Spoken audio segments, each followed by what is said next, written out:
Hello and welcome to Lady Applejack Speaks VA, a VA channel here on YouTube that focuses on the Netflix series Stranger Things.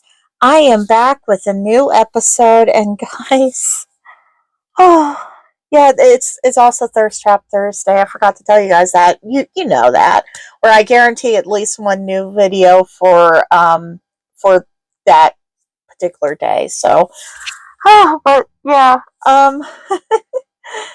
I just wrote this script just a little bit ago. I've been working on it for a while.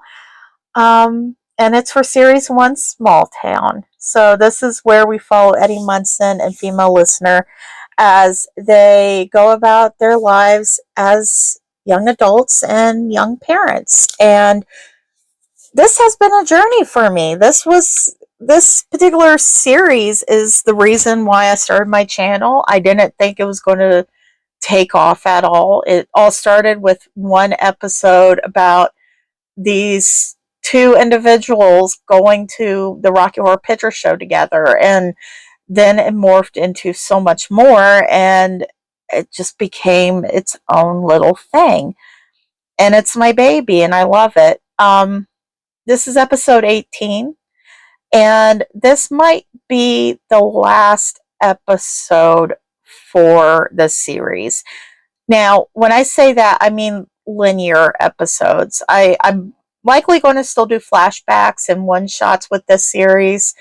Also do like fast forwards, like I had mentioned. I asked you guys to kind of give me your opinion on that, and you guys seem to really like that idea. So I'm definitely playing with that. That's a ace in my pocket, so to speak. But yeah, I think this might be the last episode of the series, but that doesn't mean that the channel is going away. Absolutely not. I'm still going to be creating, so please keep that in mind. This one was an emotional one, and I meant it in the most positive way as possible. Like, this is not like depressing or anything. It's really happy, and I feel like everybody's going to be pretty thrilled with this. I hope, maybe, possibly. I'm trying not to toot my own horn or just take this presumption that it's going to be the best thing ever. It definitely isn't, but I hope that you guys do enjoy it. This episode is titled Cherish, and yes, that is another Madonna song. I loved Madonna. You guys know me now. By this point, you know how much I love Madonna. I talk about her quite a bit, and I also kind of pay nods to her in some of my series when it comes to like the character developments and whatnot.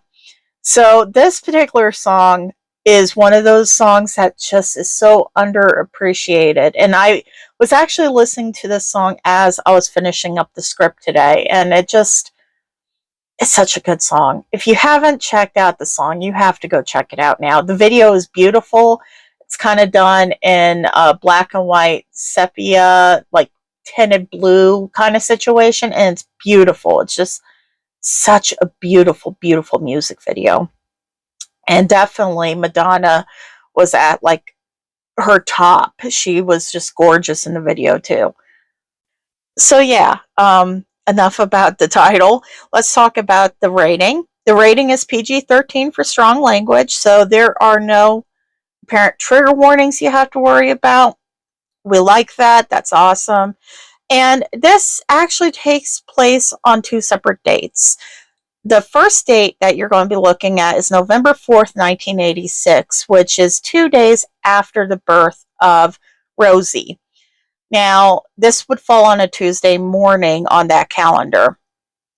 The second date, the second date's a mystery, and you guys aren't going to find it out until the next half of the script, which I'm about to give you anyways. So it's going to be later down the script you'll hear what the next date is. We have a lot of people talking in this episode. Probably at the max, I want to say 4 or 5, if I remember correctly. So we're going to have some people talking, but the episode is told in Eddie's narrative, so you can either fourth wall it or think of it as internal dialogue, whichever you prefer. And yeah, without further ado, let's just jump into this episode. I hope you enjoy it. Aww, it's okay, sweetheart. Look, we're home. Home sweet home. Home sweet home. Come on in, baby. Henderson and I will get your bags, the flowers and the balloons, while you and Rosie visit with Nancy, Robin, and Erica. Okay? I think your parents said that they were probably going to come by a little later, so. Nope, nope, nope. Absolutely not. You're resting with Rosie, girl. Don't make me say it twice. We're going to take care of everything. I promise. I won't forget anything out in the car. We'll get everything organized and settled. But in the meantime, you gotta go rest. Right, Henderson? Henderson. Henderson, what the hell are you doing?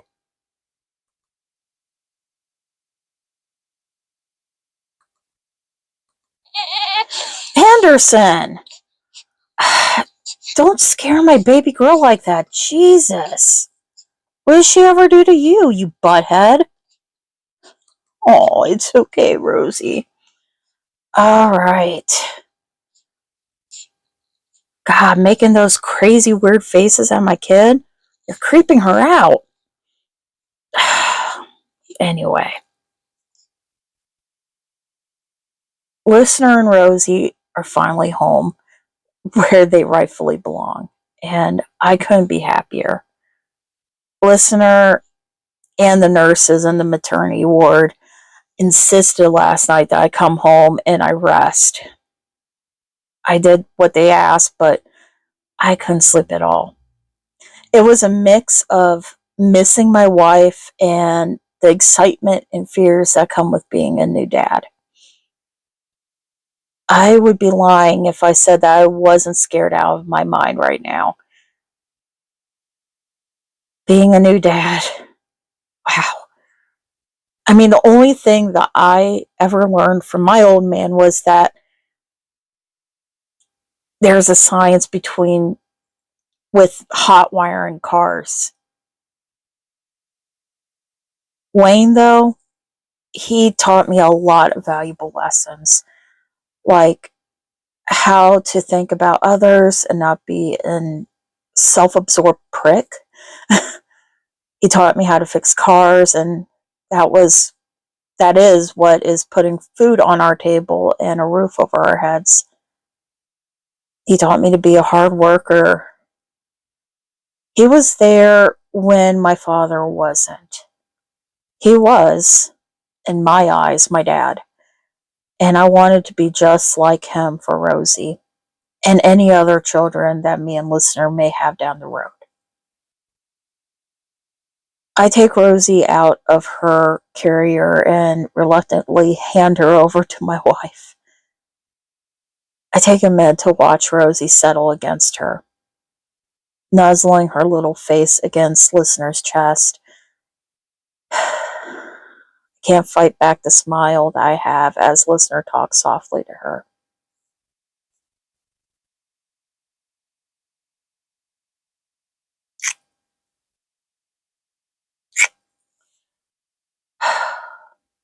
She is totally in love with you, listener. Rightfully so. Hey, do you need anything before Henderson and Harrington help me with your things?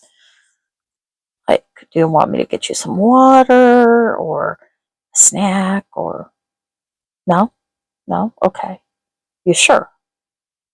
All right. Well, don't be shy. If you need me, just yell. Love you. And Rosie girl, you keep mommy company for daddy, okay? I love you, Peanut. Give me that little hand. I'm going to eat this little hand. Henderson, Stop scaring my kid with your fucking face. Come on, come on. Let's go get the stuff inside and I'll order some pizzas. My treat. I look over my shoulder one more time and I smile at listener. She's still speaking softly to Rosie as Nancy, Erica, and Robin fawn over her. It's clear that Rosie is very much loved. Harrington gently nudges my arm with his shoulder.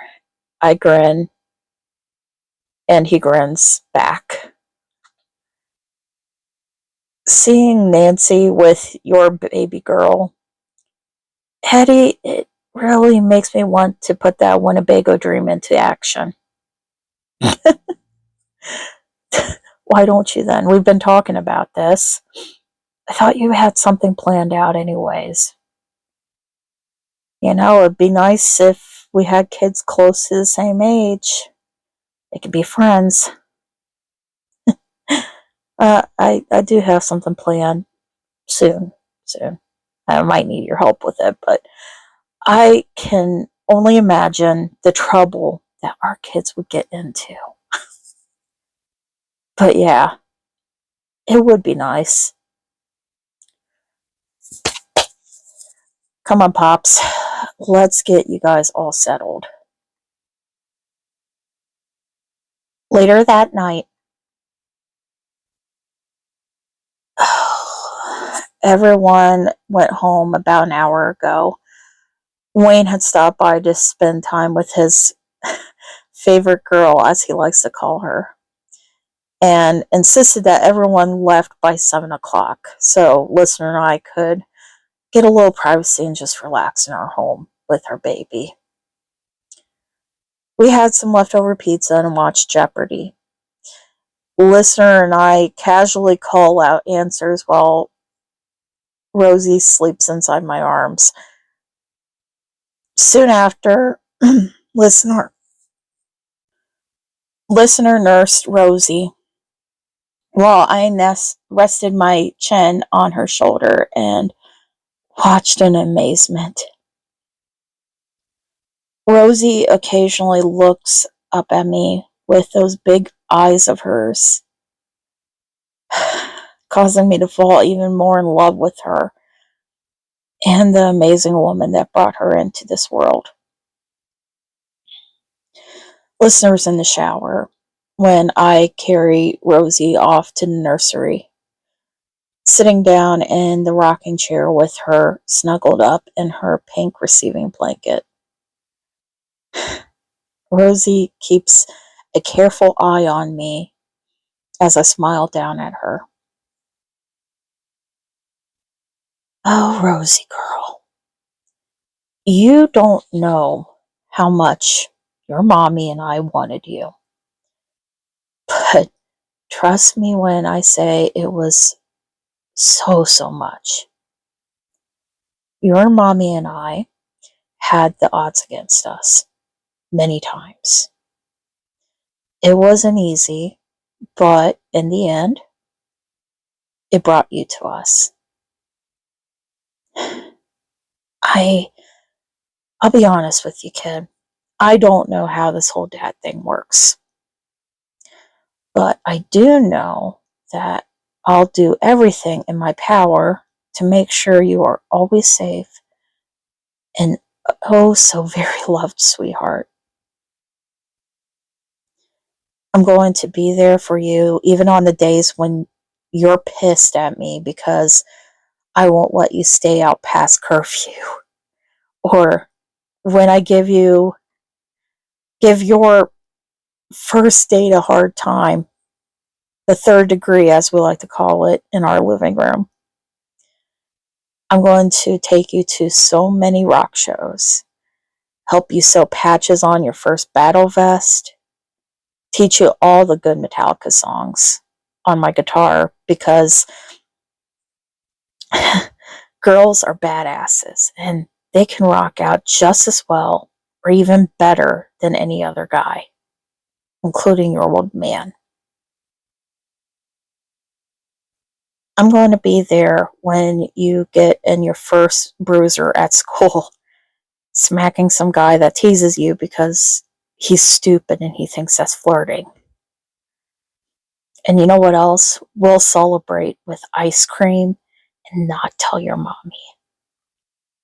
Oh, hey, baby. How long were you standing there? Long enough, huh? Of course I was joking around. I'll totally tell you if Rosie gets in trouble at school.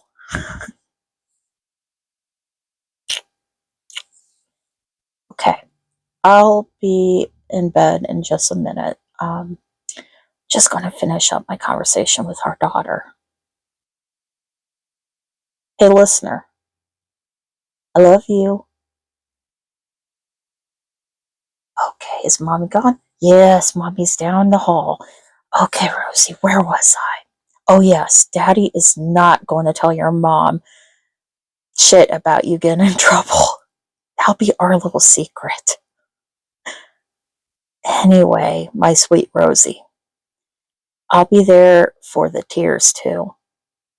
I might not be able to fix whatever it is that makes you cry, but trust me when I say you will be so loved that whatever pain it is that causes you to cry, it will be overshadowed by every person that loves you.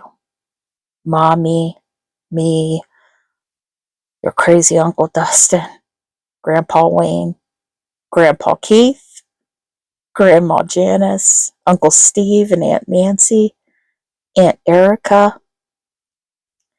I mean, she's a Spitfire, so she might beat the crap out of whoever makes the mistake of crossing you. We love you so much, honey. And I'll always protect you. I promise. 8 years later, Chicago, Illinois, September 5th, 1994.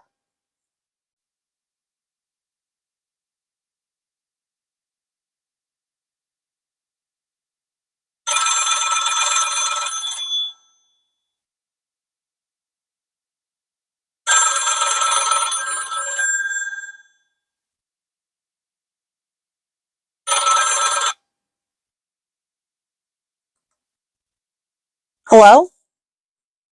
Yes, this is Eddie Munson. Oh, hi, Mr. Dennings. Yeah, you're Rosie's principal. I remember you from the meeting. Of course. Is everything okay? Oh, oh shit. um, I'm sorry. What did Rosie do now? She smacked a boy on the playground during recess. Um, this might be kind of screwed up, but did he stay down? What do I mean by that? Never mind. Well, what did the little creep do? Yeah, I'm talking about the boy she slapped. So, is he in trouble? So, let me get this straight. This creep told my Rosie, my beautiful, talented Rosie, that she had booger breath? And he isn't in trouble. Unbelievable. Oh, no, Mr. Dennings. I'm not siding with you. And I sure as hell am not punishing my daughter for standing up for herself. Wait, you think you should have called my wife first? My wife. I'm sorry. Have you not met my wife? She would be all over your papa's ass like white on rice if you were to call her and tell her that you were siding with a bully when it came to our kid. You're insulted? You're insulted. You know what? Keep my Rosie down at the office. I'm leaving the studio now, and I'm coming to pick up my daughter. You know, while I'm at it, while I'm thinking about this, maybe I should hold off on that big donation to the music and arts program at your school. Maybe I should transfer Rosie out to the rival school and help them out instead. I knew that would change your tune. I'll be there in 30 minutes. 1 hour later, Eddie's car. In true Munson fashion, I reward my kid with a chocolate malt and some fries from Superdogs on Milwaukee. We sit in the car, listening to the Master of Puppets album, and just like me, Rosie is using her leg as if it was a fretboard, practicing and repracticing the guitar riff at the beginning of Master of Puppets. I smile at her with pride. Our Rosie girl. It's hard to believe that her 9th birthday is nearly a month away. She takes after her mama more and more each day, but she definitely inherited my personality. We had moved to Chicago 5 years ago after Corroded Coffin got signed to a small label. It wasn't easy for Listener and I. We had to leave everything and everyone behind that we know and love in order to make this happen. And the journey wasn't easy at all. Like, in order for me to make a big impact, or our band to make a big impact, we took every shitty gig we could. I'd be gone for a month at times. But Listener, she held down the fort and supported me. She understood when I had to go on tour or stay at the studio late. All that hard work, it all paid off. Listener got through nursing school, and up to 6 months ago, she was working full-time as the charge nurse at Cook County Hospital. She, however, decided to step away and focus on our family. Our family. It's definitely bigger now. 3 years ago, we welcomed our second child, Julian Lars, and Listener found out 8 months ago that we were pregnant again. This time with twins. I take a sip of my malt and smile, thinking about how far Listener and I have come together. I was just a teenage dirtbag buying a Black Sabbath album when I met the love of my life. Now we're parents to 4 kids and living in Wilmette in our 2-story house with the white picket fence, and I'm being paid to play guitar with one of the biggest bands in the world right now. It was more than I could ever imagine. We loved hard and fought hard to get where we are today. Hey, Dad? What's up, Buttercup? Did you ever call Mom names when you liked her? Like booger breath? I was never that clever, but I probably would have done that at some point. I used to call her a book nerd. Does that count? Yeah, I guess. Are you going to tell Mom? Secret safe with me, kid. Thanks, Dad. Well, it's getting late. We better start heading home before the traffic gets bad. And you know how your mom is. If we're not home at a certain time, she's going to send out a search party. Should we rock out to some Megadeth or some Iron Maiden now? Can we listen to this new band that that Aunt Robin kind of introduced me to. I got the cassette from her yesterday in the mail. Here.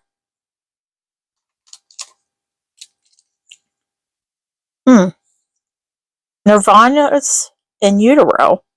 Nirvana? I think I heard my manager talking about them the other day. Yeah, let's go ahead and give them a try. I watch her as she switches out the cassettes inside the tape deck, and when she smiles at me like that, it makes everything worthwhile. We arrive home around 4 with traffic. Rosie runs in ahead of me. Hi, Mom. Hi, Jules. I'm going upstairs to practice some chords. Okay, but only 20 minutes. We're just about done with dinner. I smile as I hear my wife's voice, heading into the kitchen to see her and Julian at the counter icing a caramel cake. I can't help but grin at the sight. Listener tried teaching both our kids how to bake, but Rosie wasn't really into it, and Julian was the only one that seemed to take interest in it. The kid has his mama's skills, that's for sure. I sneak up behind Listener, kissing the nape of her neck as I hold a bouquet of daisies out in front of her. She chuckles softly.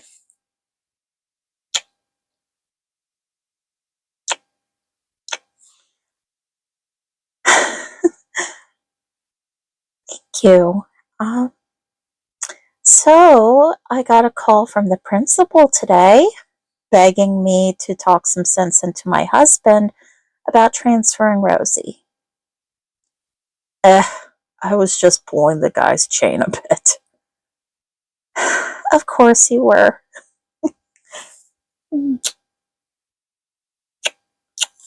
It worked. And yes, I did take Rosie out to celebrate her first ass kicking. What's your language around Julian? What am I going to do with you? Edward Wayne Munson. Well, I'm hoping that you'll just love me, Kathy Lynn Munson. That's what.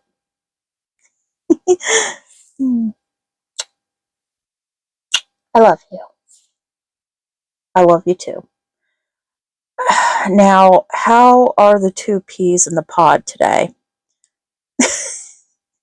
Are you ever going to stop giving our kids nicknames after food? Nope. Nope, sweetheart, that tradition sticks. Oh, gosh. I rub her protruding belly gently before reaching out to swipe some of the caramel icing from the side of the cake and stick my finger in my mouth. Ow! Okay. Okay. I'm going to go practice a bit before dinner. I know. 20 minutes. I get 20 minutes too. I know. Hey, Eddie. Yes, sweetheart? Love you more. All right, you guys, that's the end of episode 18 and possibly the end of series 1. And I'm just like all shook. I'm so, wow. It's my baby. It's my baby. I hope you guys enjoyed it as much as I enjoyed writing it and doing the voice work for it and all that. Wow. Thank you guys so much for your continued love and support. And like I said, just because this is like the conclusion doesn't mean I'm not going to revisit it. I'm probably going to do some one-shots here and there. Like I said, some fast forwards of parenthood with Eddie, because I can only imagine how Eddie is going to be a parent through all this. And maybe some flashbacks here and there. So if you have ideas for either one of those, please feel free to put those down in the comments below. If you liked this episode, please feel free to leave me a thumbs up. And of course, If you haven't subscribed to the channel yet and you've been kind of thinking about it and you're starting to want to be a part of our little fam, please consider subscribing, and you can hit that little bell thingamajig and get notifications for any new episodes that come out, which we're going to have quite a few. We still have series 2 we're working on.